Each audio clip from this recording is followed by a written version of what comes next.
Welcome to Wine for Normal People, the podcast for people who like wine, but not the snobbery that goes with it. I'm your host, Elizabeth Schneider, author of the Wine for Normal People book and certified wine dork. And I'm MC Ice, just a wine-loving normal person. Do you want to know about a site that's so good you'll stock your entire wine collection with it? Wine Access. They're the sponsor of this podcast. Go to wineaccess.com/normal. Join my wine club, support them as they support us, and listen in the middle of the show for more details. As I told you in episode 337, Antonio Capaldo is the chairman of Feudi di San Gregorio in the Irpinia region of Campania in southern Italy. And this is part of our continuing coverage of my trip there. Antonio is a businessman. He has a master's in management and economics from the London School of Economics, a PhD in economics and finance from a joint program between LSE and the University of Rome. He worked at McKinsey. He was a partner, and then the calling came. His family brought him back into wine, and he started to run Feudi di San Gregorio. Now, we detail his story and the basics of the region in episode 337. So we're going to leave that and talk about some different things, because after being in the region with Antonio and having some really interesting conversations, I wanted to have him back on the show to talk about the progress of the region and to talk in more detail about Feudi. So, Antonio, thank you for hosting me when I was in Irpinia. Thank you for taking me to your ancient vineyard in Terrace and helping me make introductions to all these great producers in the area. And welcome back to the show. So, Elizabeth, thank you very much for having me. It was a real pleasure to have you in Irpinia. And let me say that the description of my CV looks beautiful on paper, but it's not a warranty of a good winemaker. So let's hope I convince your listeners of the opposite. I think all they need to do is open a bottle and they've got that down. What's been going on the last couple of years? You know, I mean, nothing's been happening in the world over the last couple of years, right? There wasn't a pandemic or anything.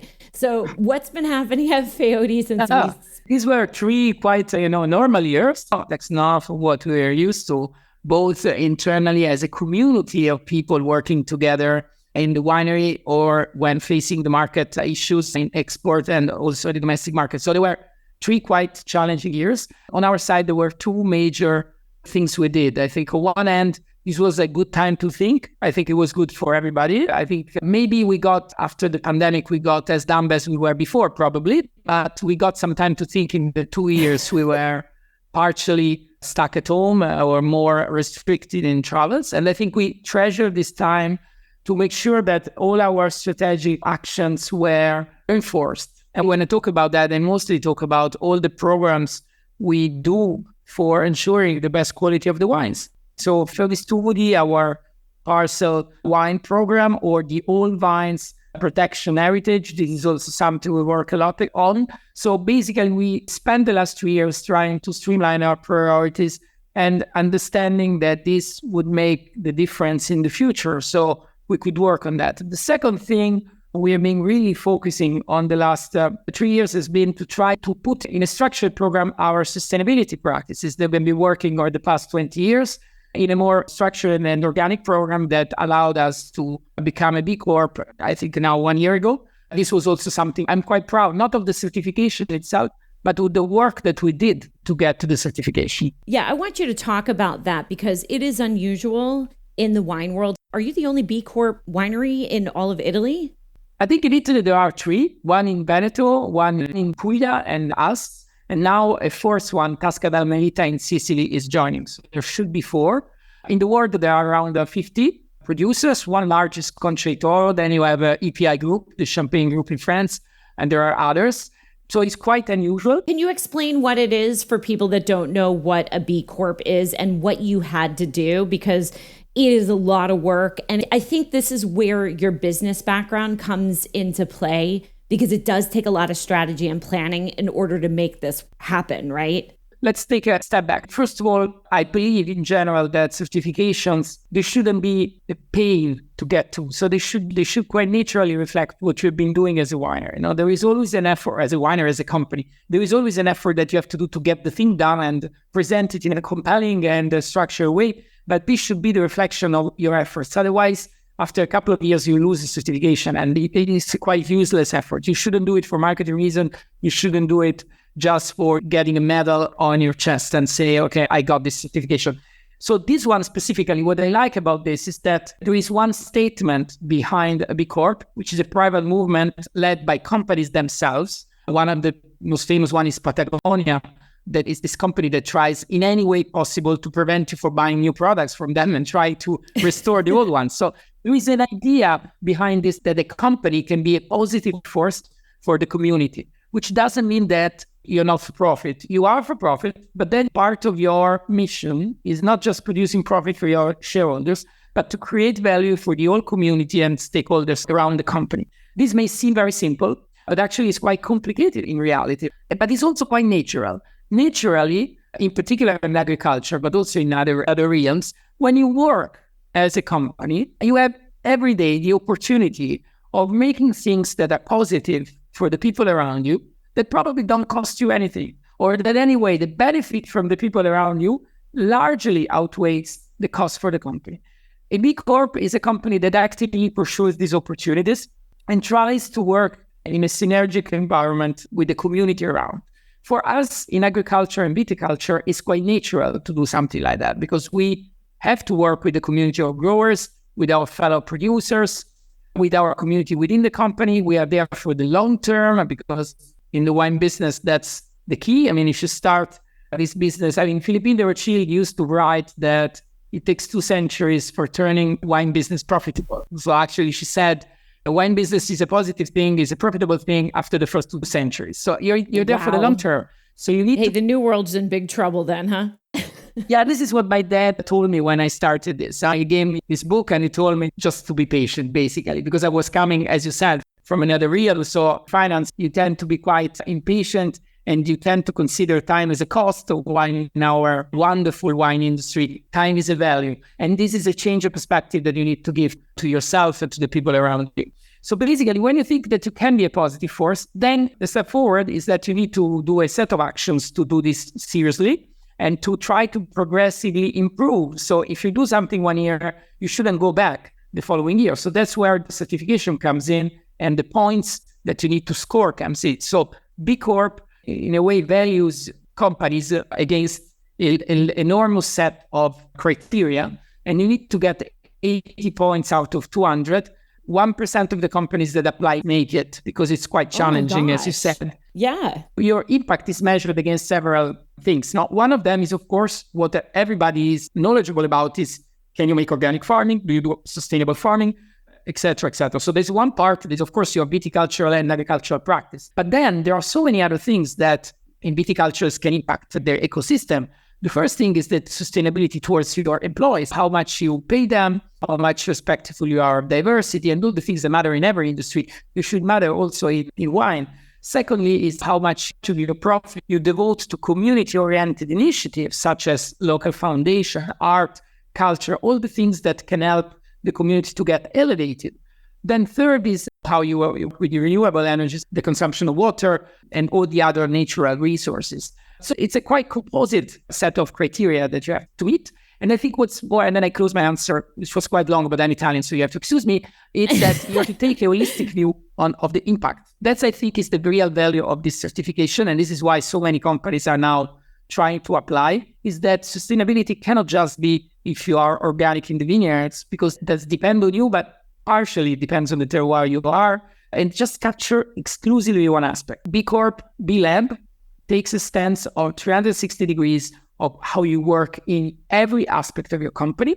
And also the criteria, every 3 years you have to recertificate, and the criteria are set against the best companies in the BCorp community. So actually you're fighting, in a way, you're running against the best.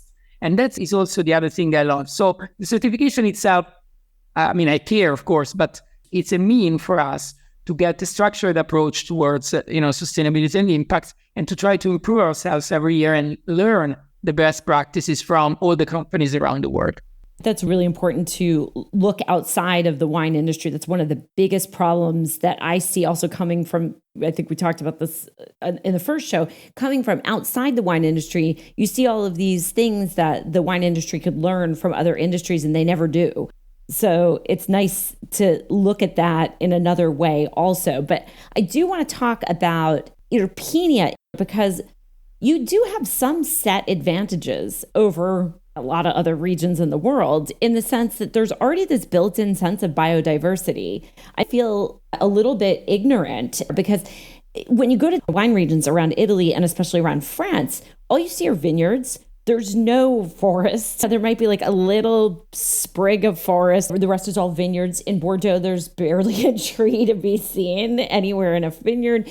And you have this. This is such a big, big deal in Irpinia. Also, it's not very big. So the idea of giving back to the community, I feel like you all are very connected with each other in a way that a lot of other regions aren't. Am I wrong about this? The way that all of you approach sustainability is like you're already halfway there in general in the region. Do you think that's true or am I wrong about that? No, I mean, you're true. You're true specifically because I think that there are two factors. One is that there is a natural biodiversity that you touched on when you started your question. No? I think when you visit Irpinia, you see how fragmented and parceled out the vineyards because you find many other cultivation around the vines and there is no intense viticulture, which means that the soils were respected, which means that the ecosystem was respected. And this is something that mostly because of the relative success of the wines that are not particularly popular internationally, we are lucky because this biodiversity was preserved in the time where nobody cared about it. Now it's a treasure. So I honestly think that we were lucky about that. That's true. The second thing that you still find in Irpinia that is quite unusual in Europe, at least, and I'm sure also in the US, is that you actually have the real farmers, the real ones, the ones that really work on the land and they make out of what they do in the land, they live out of it. And generally in Europe, in particular in Western Europe, this type of job almost disappeared. And if you have a farmer, you have wisdom, you have tradition, and you have the backbone of a community. So it's much easier to get the community together if the basic part of the community, in particular in viticulture or agriculture, is there. So the real farmers that can keep the tradition alive. Then you can think about long-term projects, be visionary, all the things that we like to do as producers, but because you are lucky to have the foundations right, biodiversity and also human roots that are quite strong in my region. And people who love the region, the pride of place is huge. This is another thing that I find really interesting. More than any other place I've ever been, everyone talks about the past and the present and the future. So if you go on almost any Italian website, they say the same exact thing. Every single Italian website says innovation and tradition. Every single one. This is the tagline. There's no deviating from it. But this is a little bit different because in Irpinia, it seems like there's this legacy and everybody is working on these projects of really getting deep into the legacy and the old ways of doing things and tying them with the new ways of doing things. And Feudi di Studi is the project that you're doing that I think really exhibits that. You're using a bottle from the 17th century. You're doing this deep dive into the land. Can you talk about why this is such a special project? The wines are spectacular. And I'm sorry, listeners, it's a little hard to get your hands on these, but they are worth it if you can find them. Yeah, Elizabeth, it's a complex question. Now, talking about Feudi di Studi, I will do it in a minute.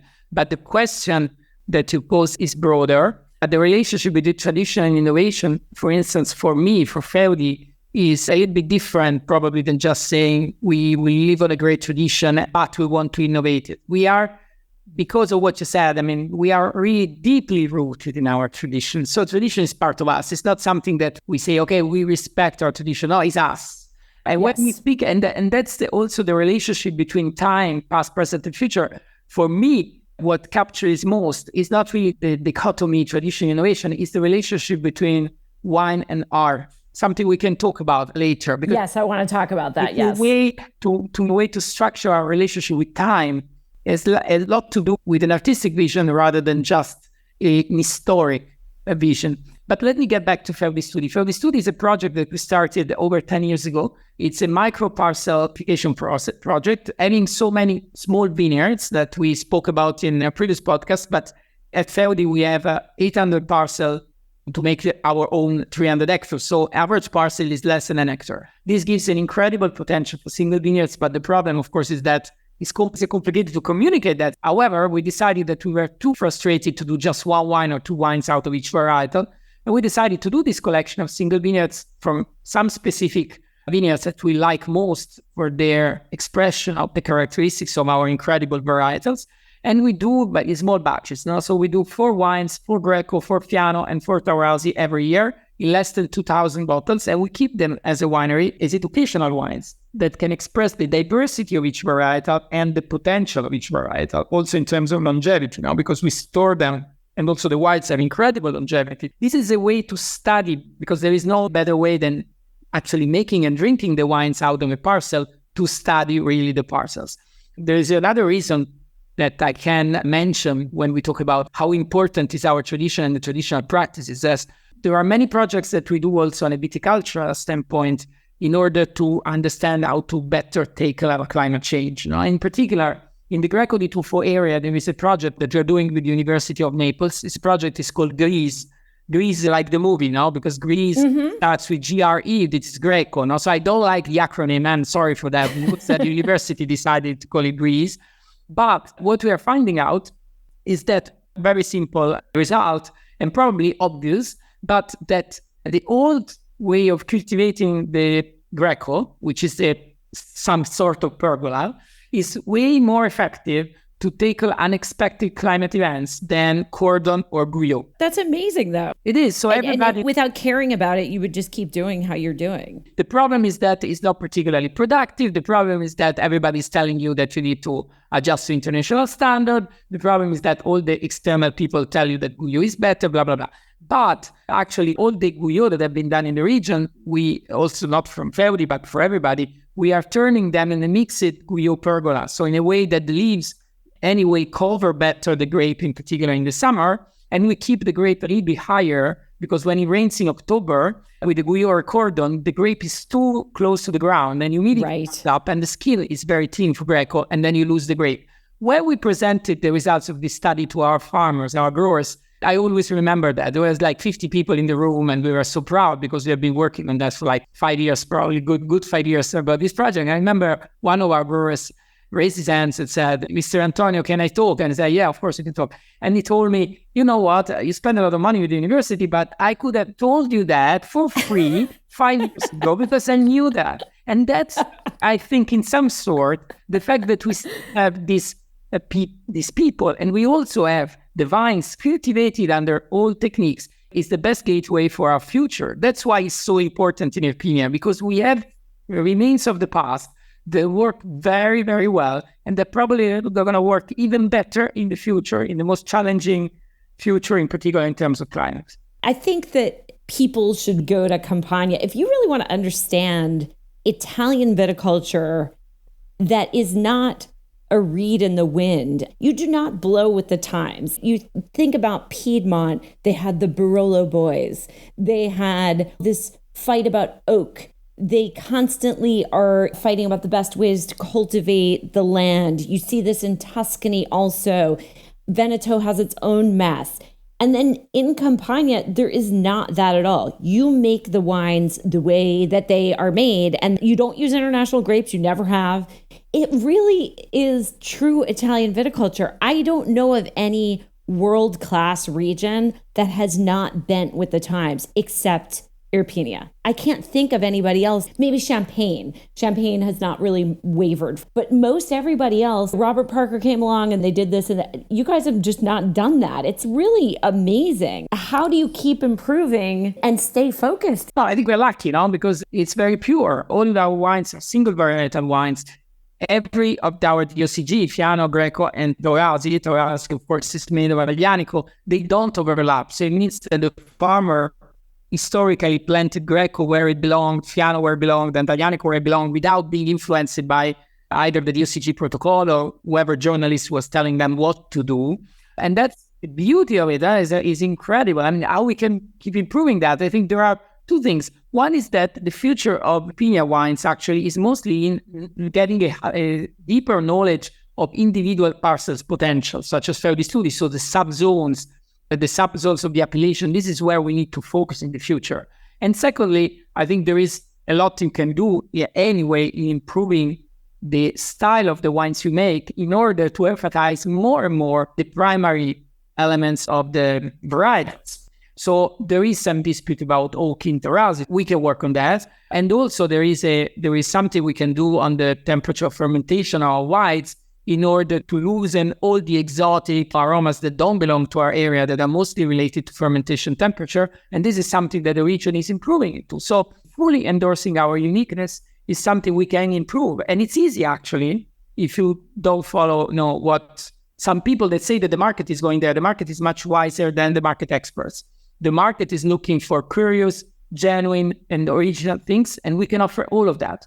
Actually, Some market experts are telling you, no, you should do the wines like other regions and just name them differently. And I think this is not something we need to push. And luckily, the region is going in that direction. I think the other thing is, when you think about that vineyard that you took me to, and I will post pictures if you missed it on social media or on Patreon, but these vineyards are pre-phylloxera.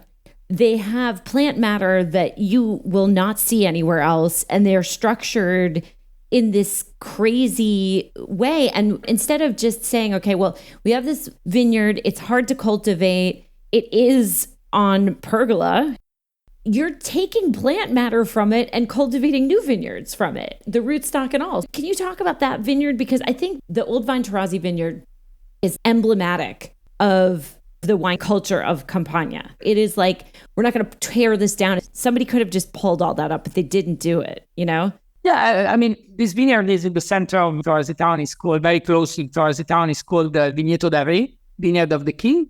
We make Serpip, our single vineyard, the Pre-Phylloxera Aglianic, out of it. But most importantly, we use, as you said, all the genetic material to replant our new Aglianico vineyards, which means that we don't have our viticulture of Aglianico made out of one or two or few clones, but we have several natural biotypes that survived over time that proved to be quite successful in living over the past 150 years in our new vineyards. Consider that probably these vines were planted in the 1870s, so at the end of the 19th century. Everybody can think of the history back in time, of what was happening in the 1870s.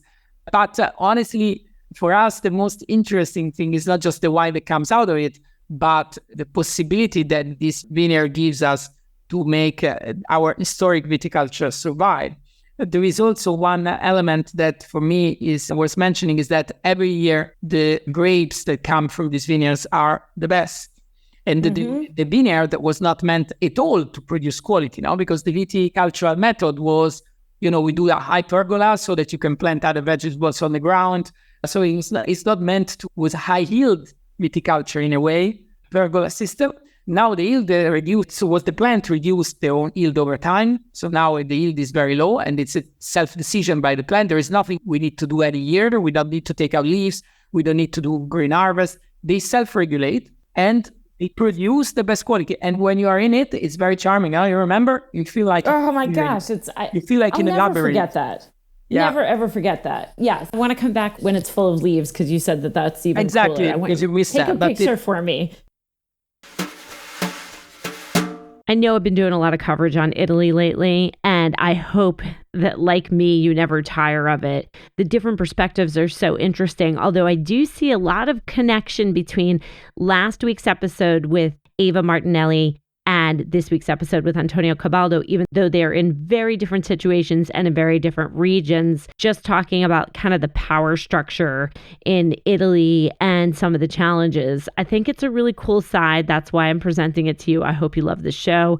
Obviously, I adore Antonio, and he has become a friend, so he will be on the show again. And I hope that you'll seek out the wines of Feudi di San Gregorio along with the other wines of Campania, which are so delicious. And one place you can do that is at Wine Access. Go to wineaccess.com/WFMP. That's going to take you to a page of my favorite picks, which I am about to update. But even more exciting, the Wine for Normal People Wine Access Wine Club has dropped in price to $150 a shipment, which is 6 bottles. And the one that's coming up is Serge Duray all day. If you are a regular listener to the podcast, you know Serge Duray is a dear friend of mine. He is an importer of French wines.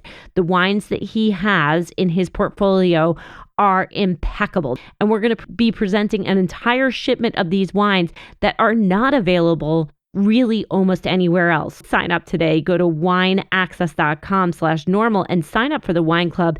You don't want to miss this. And you also don't want to miss all of the other shipments that we have upcoming. You'll get 4 a year. It's $150. That includes shipping. Let me just say, I spoke to a patron this week who said, I have a little wine access problem.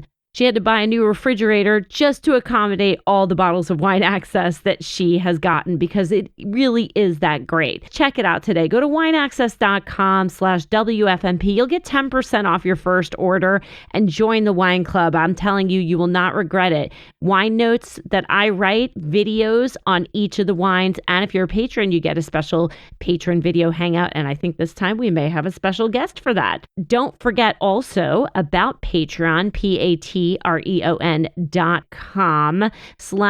for normal people is how you will gain access to so much great information. I looked the other day, there's over 1,000 posts, really for $22 a year. It ensures that we can continue to keep doing this podcast. Patreon is our bread and butter. It's how we survive along with Wine Access. So please think about supporting your favorite podcast, patreon.com/wine for normal people. And new classes are launching this week. I know I keep saying that, but I've been on vacation in Portugal. Sorry. I am back and back to work. Chardonnay around the world, wines of Loire coming up, and we're going to have some other really great ones. So stay tuned. Go to winefornormalpeople.com/classes. And now let's get back to the show. I have these pictures of you. The pictures that I posted had a picture of you standing near one of the vines just to show the scale. That's what people thought was so interesting, that vines could do that. So many of these producers who got wiped out by phylloxera, they would love to have that old vine matter, and you have it. It really is amazing that Irpinia is this living history of a vineyard. And the wine that comes out of that vineyard is delicious. It's so unique. It tastes unlike anything else. Like you said, the wine is the legacy. The wine is the land. It's more than a slogan. Another thing that I really found so fascinating is you can make so many different styles from Fiano, Greco, and Aglianico. So do you feel like you are constantly learning about new ways to make these three grapes, that the permutations are endless? No, I mean, honestly, the real path is what I was saying before, is selecting more and more single vineyards to do that, or expressing more the intensity or the extremes and the variability, diversity potential of each varietal. Now, I think techniques, we fixed that once we got the right technology. The style is the same. The difference is the grapes.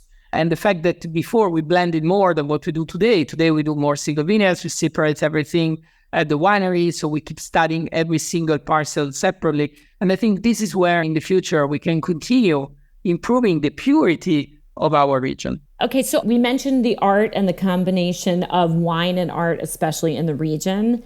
First of all, your winery is a piece of art. Thanks. And everything in it is artistic and beautiful. The restaurant is beautiful. The guest house is beautiful.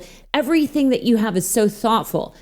But it's not just you. There are a lot of people in Irpinia who have art. They have art installations. Or Roberto Di Meo, who I visited, has a bunch of original art in his smaller winery. Could you explain that connection? Because I think that when that's presented to people, they sometimes think, well, that's nice. I think even when I went to Bordeaux, because there's so much art there also, I didn't really get it. And then I kept talking to people, and now I do feel that I understand it. But can you explain that deep connection between art and wine? First of all, I get back to the connection in a second. Art is something central to our BCorp or Benefit Corporation program, because through art, we try to create something meaningful for the community, because every 2 years we invite a contemporary artist to do a piece of art for the winery and to do a special edition bottle, and all the proceeds go to a local foundation fighting social disadvantage through art and culture. So every artistic piece is site-specific, and most of the time, our people are depicted in it in a way or another, the people working at the winery. So it's also a way to keep the community of the winery together, which is important. But the connection between wine and art is something I'm sure, as you say, you have shared this with other producers of the area. It comes from the big importance of time that you mentioned before when you said we really have an incredible legacy in Irpinia. For me, the wine is somehow a little piece of art. We work with our heritage, such an artist does, with our past, with the roots. We work today to create something, like the artist does a piece of art, but we create it for the people of tomorrow that are going to, in our case, drink it, or in the case of a piece of art, enjoy it. So this travel through time is something that wine and art share. And the importance of our artistic program is also to make the people working in the wine production proud of what they do. Because sometimes the commercial side of the wine is taking over, so that sometimes you forget that there is nature, art, expertise, long time, big investment behind that. So this artistic program is also a way to rebalance, which is important, I think, in every winery, the relationship between the wine production, the relationship with nature, and the part of the trade of the wine that sometimes can take over and should not take over every day. And I think it's so much a part of the Italian culture too. Everywhere you go in Italy, there's beauty and there's history. And I think that it's just part of the culture to celebrate that. But the fact that you continue that tradition, that it's not just, okay, well, there's Pompeii and then there's all of the things in Rome that you see it's a little crazy if you think about it. You could walk by the Colosseum. You live in Rome for most of your days and spend some time at the winery also, but you see that stuff every day. And I'm sure that it's just part of you. We don't see that every day. Yeah, we are very lucky about that. And we should try to, in any possible form, to contribute to that. So there is always some new artistic creation can be done, no? And this is, I think, is part of our nature. Yes. I think it's why so many people are obsessed with Italy, including me, because it's this combination of all of the best of life, the food, the wine, the love of life, the art, everything, the love of beauty. It really is so very important. It's great that the tradition stays alive. All right. So you just said we get so obsessed with the business, and now I'm going to ask you a bunch of business questions. So you just now made me look like such a jerk. Thanks a lot, Antonio. All right. How has the market been for wine? Do you think that things are getting better? Are people more aware of the wines of Irpinia? It seems like there's still not enough of a focus, and I'm endlessly frustrated by the distribution because I do feel like that's the biggest challenge. We can't get the wine a lot of times. Yeah, I think you've been politically correct. I think the promotion of our wines from a commercial standpoint is quite poor, and the international recognition by the consumer, unfortunately, is also quite limited. No? And because after all the things I've been saying and all the nice things you said, I think one of your listeners can wonder why there is probably not a wine from Irpinia in his local wine shop. And there is because we are still not particularly good, and not because we try to refocus between art and wine and all the things. I think historically, we have been not particularly effective in promoting our wines. And I think there are a number of reasons. Now, the first one is that probably we have just been bad. But the second is that our appellations are limited in size. So when I think about Greco di Tufo in total is 500 hectares. So it's 2 million bottles. So when we think about that, and we were spoiled because when I say we, I'm talking about the producers of the area, because there was an enormous domestic demand. So we could sell almost all our wines in Italy. So when we started selling it abroad, it was quite late in terms that all the biggest names were already out there. There was enormous competition. And so we didn't get probably the focus and attention that we could have captured. And I think Italians in general, Southern Italians, even if it's a stereotype, we are a bit lazy. So we are lucky to have an incredible channel through the Italian restaurant business. So sometimes we stop with that. So you can find our wines in the Italian restaurants in the US, but you don't find it elsewhere. And I think we should really work on that. And working on that means that we need to continue focusing on quality, and we need to endorse our diversity as much as possible. So the more you talk about, the sub-appellation, the sub-zones, because I think the consumer is getting much more curious than what we entitle her of. So we should try to capture her attention in the coming years, and we have everything to do it. The reason that we have not been successful so far is not because we were too complicated.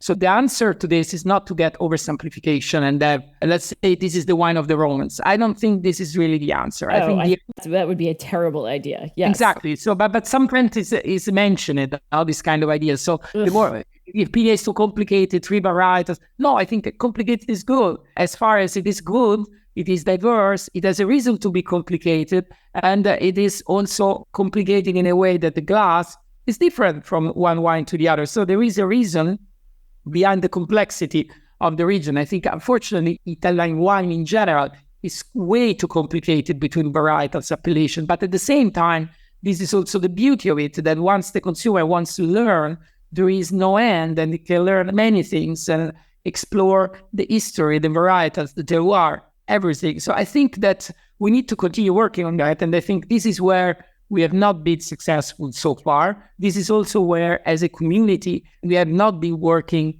together as we should have, because I think that when the pie is small, sometimes you focus more on your share of the pie rather than enlarging the pie. And sometimes this happens when it comes to the business. So I'm still optimistic because there is an incredible coverage. And with you now, we're talking again about Irpinia today, and probably you will be doing with other producers in the next months or in next weeks.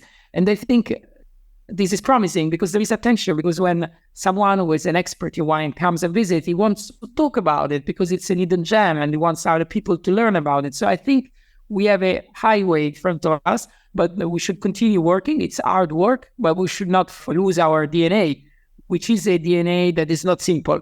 First of all, it's almost like Burgundy. Burgundy is incredibly simple in the sense that it's Pinot and Chardonnay and some Gamay and Aligoté. But it is incredibly complex once you get into the details of it. And I think that's pretty much the same thing that you're saying. You have 3 main varietals, and within that, so much diversity. And that's why people get obsessed with places. They get obsessed with places because, like you said, they can go down the rabbit hole and get lost in it. I think the thing that you have better than Burgundy, frankly, is that you have real people there who are working so hard and are accessible and open to talking to people and showing their wines and being very proud. And I don't know if it's laziness. I don't know. I mean, you would know better than I, but it just seems like you are the only winery that really has, you and probably Master Bernardino, have taken the opportunities offered. It seems like right now, white wine is on the rise, right? Also, wines that are off the beaten path are on the rise. You've got all of the components, terroir-driven wines, historical wines that people really love. And it seems like exactly what you're saying. It's an open field for you. But it is a little bit frustrating for me because I've loved your wines for so long, the wines of Feudi and also the wines of Irpinia for so long. And yet I have to order them from New York. I can't get them locally most of the time. You are a leader in the region. You're the biggest winery. And I do want to actually make a point here also about that. You are a big winery, but you're not an industrial winery. Can you explain the difference between that? Because I often talk about big wine, but I'm really referring to industrial wine. There are, not in Campania really, but there are industrial producers of wine. What is the difference between an industrial producer and a big wine producer? There is a very obvious difference when it comes to investment behind. And now I talk about my personal heritage now, because in a way, you can do industrial quantities of wines being artisan in approach. So separating every parcel, having small stainless steel tanks for every parcel, and then blend them everything together. This is something we do. So in a way, even if you're not industrial in size even, but you can do large amount of a Falanghina or Greco by having the same approach that the small producer would do, multiplied by a factor of 10 or 20. Or you can fully be industrial and capture at every possible extent all the economies of scale. This is the biggest difference. But there is a difference that is more, for me, deeply rooted in our region. So it's impossible to be industrial where we are because, first of all, there is no mechanization possible of the vines. Secondly, the size of every vineyard is very, very small. Third is that the yields are very, very low. Fourth, all these varietals, they are quite sensitive to diseases. The viticulture is tough, so you really need to work hard in the vineyard. So there is no way you can capture the economies of scale there. We were lucky because we got our development happening in the right time frame, and I think there were good choices made by my father and my uncle back in time to become the largest winery in the region. But the approach has been the one of a small producer that grows inside progressively. So that's our approach. That is, every increase in, and by the way, we are stable in size. We've been stable over the past 10 years, but every expansion that we do is mostly done through knowledge rather than just volume. So when we buy a new vineyard, we buy a new vineyard that we already know what is going to come out of it. And it's not because we're going to increase volume, but because it's going to give us an additional parameter inside the winery. It's a really important distinction, especially in Italy, because again, not to pit regions against each other, but Veneto has industrial wine production. Those big Pinot Grigio Cavit is industrial wine production. There's some Chianti producers that do industrial wine production. They are not thinking of the things that you are thinking about. And I do think that there's a very important distinction between large and just making wine to make wine. And we're moving towards a stage right now where people don't want that mass-produced stuff. I just saw Treasury is closing down one of their big plants in Victoria, in Australia, because the demand for that low-end wine is going away. And I think that that's a great thing, that to scale something in a thoughtful way is very, very different than just making wine and to not think about it. So getting back to this, you are a leader in the region, not just because you're big, but because you're you. You are very dynamic. You are incredibly open and friendly. You are a really good leader. You're very well liked in the region. There's never a bad word about you.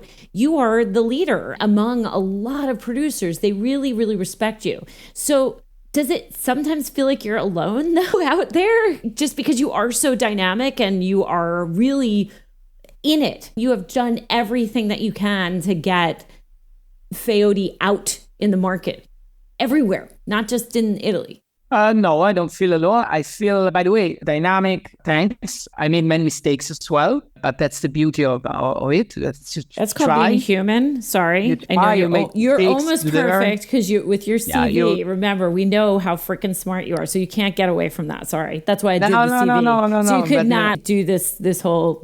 No. I made mistakes in particular when I started in wine because it's very different. I told you from the previous experiences I had. I mean, I don't feel alone because I think everybody struggled to get the region out. Everyone, at the extent the size of the winery allows us to, at the extent their own experience and opportunities for making the wines travel around the world gives anybody the opportunity to. So everybody's trying to do their best. No? So I don't feel alone. I think that we need to lead. So honestly, I always think that we need to do more. When you tell me that, I'm very happy.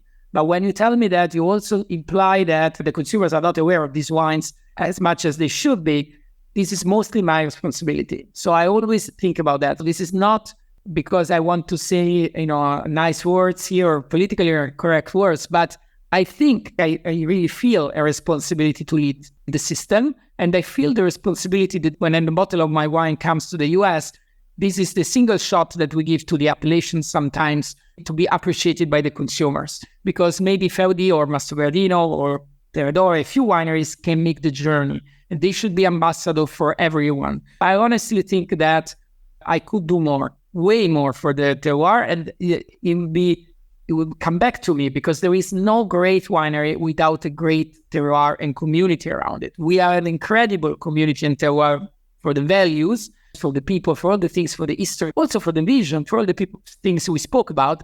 But I think we are not recognized even by the wine connoisseurs. We are not as recognized as we should be. And this is my responsibility to do more. I will do more in the future, and you will be hearing about it.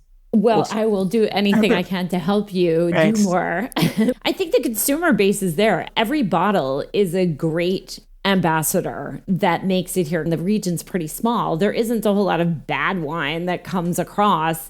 It's just, where is it? I think that's more of the problem. Anyway, right now, do you feel like your biggest challenge is getting that recognition for Feudi? What do you think about, and what are the big challenges now that we're past the 3-year bad times and we're moving into another phase here. What's your challenges and what are you excited about?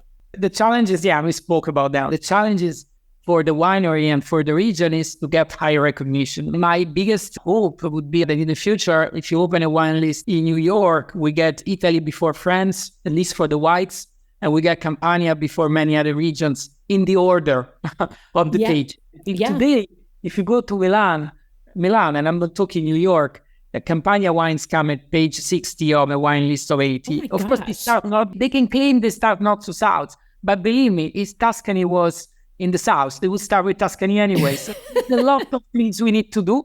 And my hope is that when my kids are going to come over and replace me, hopefully soon, because I want to retire, even if my kids are 7 and 9. So I'm 40. Your kids are a little young for that. Yeah, they're pretty young, but they need to bring their visions pretty soon because they have, you know what? Some of the greatest ideas are coming from my kids, actually, because they are naive. The people that are naive, they don't know what you can't do. Exactly. They have dreams. So there is, I'm not saying that they give you immediately applicable recipe, but they give you dreams. They give you ambitions. Now, I remember the thing I'm telling you about the wine list is that I remember we were in a restaurant and my oldest told me, is there a wine that you produce in this restaurant? And I told him, yes, but we're going to try something else because this is what Daddy does. Now, first of all, it's not nice to get to a restaurant and drink your wine. No, it's not nice. Secondly, you learn something, so you try something else. And he told me, okay, show me where the wine is. And said, I turned it pages. I said, oh, Daddy, it's almost at the end of the wine book. So basically, he was very, very, very sad.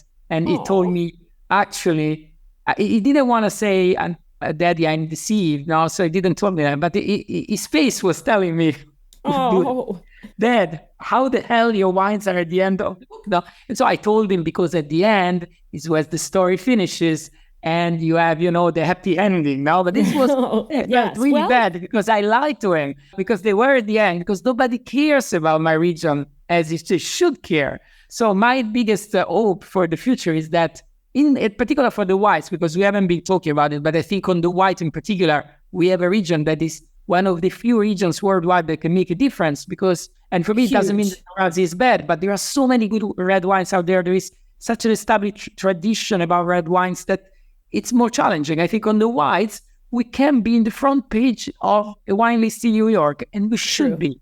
We should be. So that's my hope for the next, let's say, 20 years when they come over and I can retire. It is absolutely true that, well, I love Fiano more than anything. It is one of the best wines in the world, hands down, could compete with any other white on the planet. And it can age and it turns into all of these really interesting things with time. I do think that the tide has turned a bit. It just seems like, especially in the US, I don't know how it is elsewhere, but people are very, very interested in whites. It's a great time for white wine. So I do think that you can do it. The issue is getting the wine in front of people. I don't think that the issue is quality. I don't think it's even lack of recognition. I think it's just getting it in front of people, because once you put it in front of people, I've told you this before, anytime I pour a Fiano for someone or recommend it, I have never heard bad feedback, ever. I've heard, this is my new favorite white wine. Where has this white wine been? Blah, blah, blah, blah, blah, blah, blah, blah. I don't think that's an unattainable dream. I think you're going to get there. Yeah, let's try to do it. I'm sure that people don't criticize you for the choice of your wines because, they cannot do it anyway. But oh my God, they're happy to. No, that's wrong. No, they are happy to tell me because I can knowing take it. You, I think you make good choices of wines anyway. But I do, but I can today know if they don't like something, I'm okay with them telling me that. Okay, I'm so fine with that. Good to know. That's good to know. But I think let's do this. I mean, we have a lot to do, and I think we should make this happen. I'm excited for you. And I think if anybody's going to do it, you're going to do it because you've got the business mind. It's just pulling the rest of the region along with you. I think that's the challenge, is getting more people out there. You're the greatest ambassador that the region has because of your dynamic personality and the fact that you're really willing to do the work. I think it's amazing. You're such a dynamo. Just keep going. That's all I can say. Thanks. All right. Well, so we are going to leave this here, but you are going to come on again and tell us how world domination for Greco and Fiano Feudi wines is going. You have a message that you want to leave the listeners with. I think that I want you to leave the listeners with the message about Irpinia and about your wines of Feudi, which, they have a pretty good shot of being able to get. I think that my message is something we spoke about at the end. I think Irpinia whites can really be the best white wines you ever experienced in your life. Okay. Well, you heard it here, listeners. And thank you so much again, Antonio, for joining me. Always awesome to talk to you. And with that, this has been another episode of Wine for Normal People. Thank you so much for listening, and we will catch you next time.